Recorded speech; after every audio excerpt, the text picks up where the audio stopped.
Contumacy.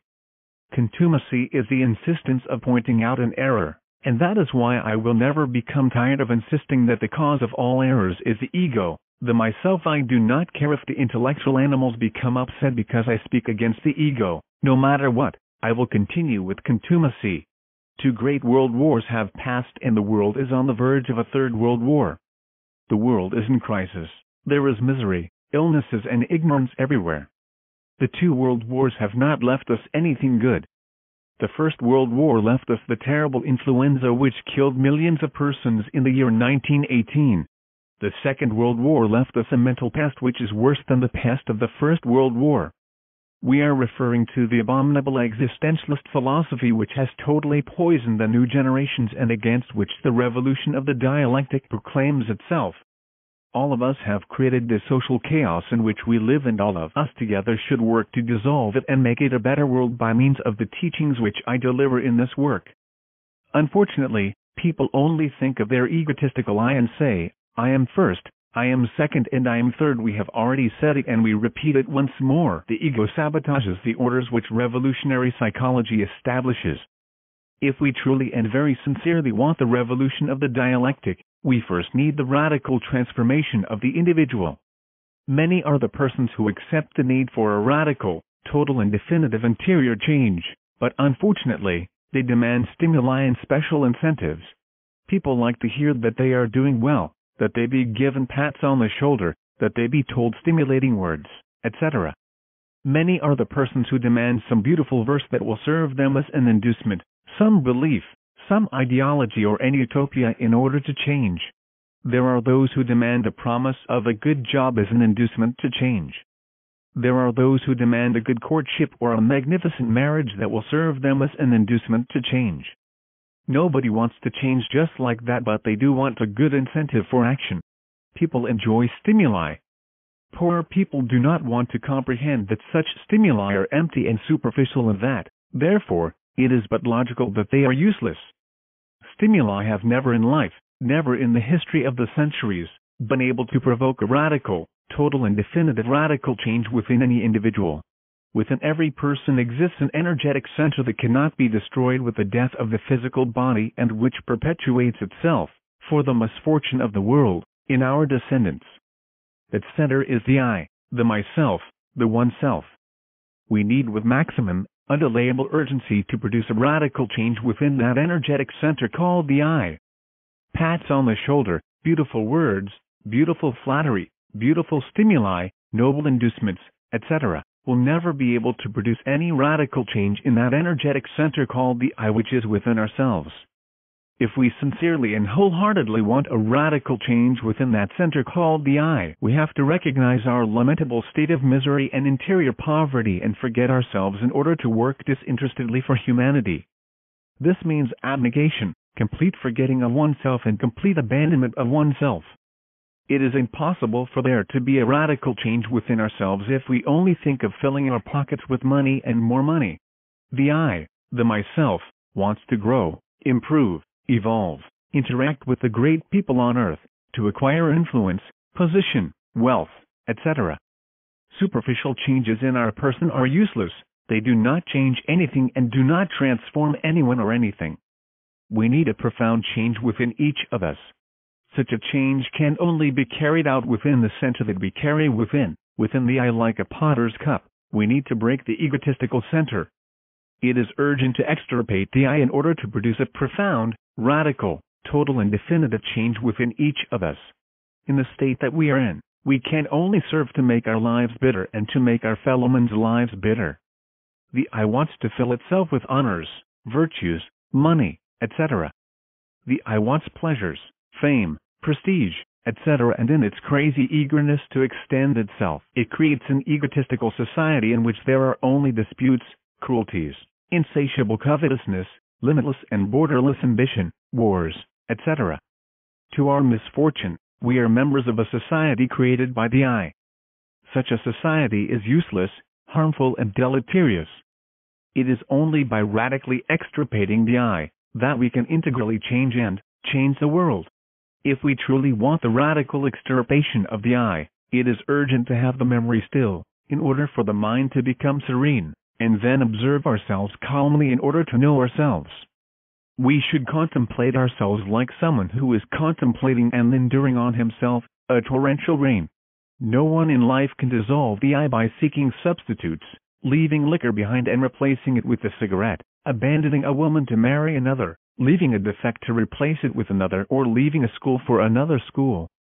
If we truly want a radical change within ourselves, we should set aside all those things which appear positive to us, all those old habits and all those mistaken customs. The mind is the central headquarters of the I. We need a change in the central headquarters in order for there to be true revolution within each of us. It is only with absolute abnegation and comprehension of what we unfortunately are, and without stimuli or incentives of any type, that we truly achieve the extirpation of the I. The states of the ego. The states of the ego are classified in the following manner. Stereopsychic are the identifying states which are intimately related with the exterior perceptions which are received through the five senses and which are connected with the world of impressions. Neopsychic are the data processing states, in other words, those which properly interpret or misinterpret all the multiple situations which the intellectual animal lives. Our bad secretary, the personality, works in these states. Archeopsychic are the regressive states memory of the ego which are found in the 49 levels of the subconscious. They are the memories of the past which are filed in a photographic and phonographic manner. Blue time or rest therapeutics. On the mysterious threshold of the Temple of Delphi, there was a Greek maxim inscribed on living stone which read Nasti ipsum, man, know thyself and thou shalt know the universe and the gods. It is obvious that in the last instant the study of oneself, serene reflection, concludes in the stillness and silence of the mind. When the mind is still and in silence, not only on a superficial, intellectual level, but also in each and all of the 49 subconscious departments, then comes the novel, the essence, the consciousness becomes unbottled and the awakening of the soul, ecstasy, and Samadhi come. The daily practice of meditation radically transforms us. People who do not work on the annihilation of the I live like butterflies going from school to school and do not find their permanent center of gravity. They die as failures without having attained the inner self-realization of the being. The awakening of consciousness is only possible through liberation and emancipation from mental dualism, from the battle of the antitheses, from intellectual waves. Any subconscious, infraconscious or unconscious struggle becomes an impediment to the liberation of the essence. Every antithetical battle, no matter how insignificant or unconscious it might be, indicates unknown obscure points in the atomic infernos of man. In order to achieve the absolute stillness and silence of the mind, it is indispensable to observe and to know those infrahuman aspects of oneself. It is only in the absence of the I that it is possible to experience and live the integral revolution and the revolution of the dialectic. Blue time or rest therapeutics has basic rules without which it would be impossible to emancipate ourselves from the mortifying shackles of the mind. These rules are: 1. Relaxation. It is indispensable to learn to relax the body for meditation. No muscle should remain in tension. It is urgent to provoke and graduate sleepiness at will. It is evident that the wise combination of sleepiness and meditation results in that which is called illumination too. Retrospection. What are we looking for in retrospection? Due to the mechanical life that he lives in, the intellectual animal forgets himself and falls into fascination. He goes around with an asleep consciousness without remembering what he did at the moment of rising, without knowing the first thoughts of the day, his actions and the places he has been to. Retrospection has as objective the acquisition of awareness of one's behavior or actions of the past. On carrying out the retrospection, we will not put any objections to the mind. We will recall memories of past actions, from the moment of beginning the retrospection to the moment of our lives that we desire.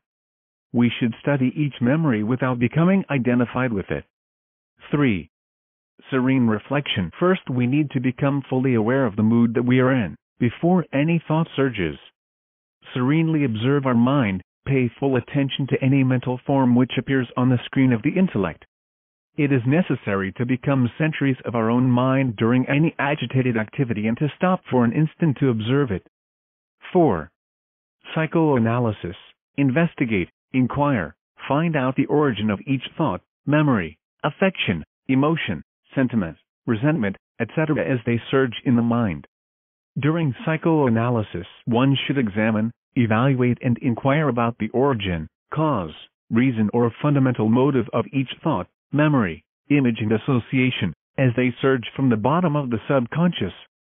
5. Mantralization or KOAN. The objectives of this phase are, a. to mix the magical forces of mantrams or koans in our inner universe. b. to awaken a consciousness. c. to accumulate crystic atoms of high voltage within. In this psychological work, the intellect should take upon itself a receptive, integral, unitotal, full, tranquil and profound state. One achieves the unitotal receptive state with the koans or phrases that decontrol the mind. 6. Superlative analysis consists of an introspective knowledge of oneself. During deep meditation, introversion is indispensable. In that state, one will work in the process of the comprehension of the I or defect that one wants to disintegrate. The Gnostic student will concentrate himself on the psychological aggregate and will maintain it on the screen of the mind. Above all, it is indispensable to be sincere with oneself.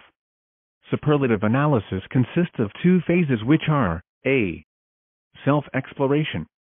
To investigate, in the depth of our consciousness and in the 49 levels of the subconscious when it was that the defect first manifested itself in our lives, when it last manifested itself and in what moments it is that it has more strength to manifest itself. b. Self-discovery. To investigate what the foods of the I are. To fraction and divide the defect in various parts and to study each part to get to know the kind of I it originates from and the kind of I that originate from it. 7. Self-judgment. To see the defect being studied on the defendant's bench. To bring to judgment the damages it causes the consciousness and the benefits that the annihilation of the defect being judged would bring into our life. 8. Prayer. One will ask the Divine Mother Kundalini, our inner and individual mother, with much fervor. One will talk to her with frankness and introverting all the defects and faults we have so that she, who is the only one capable of disintegrating these, will disintegrate them from their very root. It is pleasant and interesting to attend the meditation halls, Gnostic sanctuaries, every time one is able to do so. It is essential to always practice meditation with closed eyes so as to avoid external sensory perceptions. The corpses of the ego. In the atomic infernos one has to disintegrate the corpses of the ego by dint of the sexual electric force. One must not wait for time to disintegrate them. The precious diamond with which Solomon polished the precious stones is the philosopher's stone. Upon disintegrating the corpses of the ego, we should direct all of our efforts to not creating physical bodies once again because they are vulnerable and exposed to aging and death. Indubitably, karma creates bodies. Due to the lack of psychological work, people of today are not profound and they like being superficial. They believe themselves capable of laughing at all civilizations. Presently, the human mind is degenerated due to the matter of concepts. Every concept that is emitted is the result of what others have said, of what has been studied. Self-concept is based on the experience of one's own form of thinking. Gurdjieff is incipient in his teachings. Krishnamurti does have self-concepts because he has never read anything from anyone. Imbalance and rupture with the harmony of the cosmos occurs when self-authority is not possessed within. How will one possess self-authority if one is not lord of oneself? Self-action can only be possible when one has the being within. The philosopher's stone, self-concept, self-action and self-authority are only possible when one disintegrates the corpses of the ego in the psychological atomic infernos. Psychogenesis. Our civilization, apparently so brilliant due to the conquest of space and the penetration of matter, is rotten due to the leprosy of a decadent ethics of homosexuality, lesbianism and drug addiction. This civilization has entered the phase of involution to liquidate itself as has occurred with other civilizations. The historical testimony of the proud and imperial Rome, where the signs of involution surged forth when the greatness of an austere and moral nation suffered radical changes which sunk it into vices, having been a conquering community of the old world, shows it to us. On what do I base myself? On clear and conclusive facts. A great culture such as that of the English now only exports a psychological leprosy which mentally contaminates the generations of these times.